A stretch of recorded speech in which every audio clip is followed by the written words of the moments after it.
spoiled entitled kid looked down at me until he saw me get in his dream car, part 2. I stood up and asked him where his dad was, and he replied that he was inside the coffee shop. I asked him if it was possible that his dad had a NSX as well, and the little brat said yes, and that I was touching it. He looked closely at the bumper where I was wiping, and he looked at me disgustedly. I couldn't help but laugh because I had the keys to the car. I'm not going to lie, I was going to just reveal myself as the owner, but I wanted to see what would happen if I kept playing along. Maybe because I was also bored throughout the week, and this is my only entertainment these past couple of days other than paperwork and constant phone calls from my businesses. He asked me why I was laughing and that I shouldn't be touching things that I couldn't afford. I asked him how he knew that I couldn't afford it. For all he knows, I might be a millionaire. I could tell that he started getting annoyed and he started figuring out that I was messing with him. He let out a big sigh and told me that I shouldn't touch it and to go away.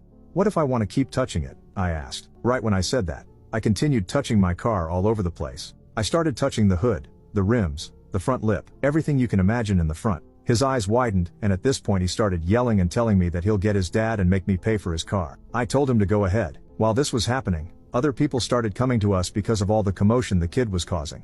Yes, I know I'm calling him a kid when he's about 20 years old. Once you turn at a certain age, everyone that just turned 20 is still a baby to you. The kid bolted off inside the coffee shop and brought his dad with him. His dad looked muscular and tall, and he came up to me asking why I was touching his car. I wanted to shake his hand, but I guess he went straight to the point. I told him to unlock it if it was his car, but he told me that he didn't need to prove me anything. At this point, I'm starting to wonder how this kid thinks that his dad owns my car when he probably lives with him. Does he not see that there's no car inside their garage or something? I started to think that I was getting pranked because there was no possibility that this was real. It felt like a setup, so I just continued along. I kept touching the car and I thought he would start laughing and tell me that it's a prank. But the dude just started yelling and getting mad. He ended up going to my face and actually pushed me to the ground. I obviously got mad, so I got up and pushed him back as well.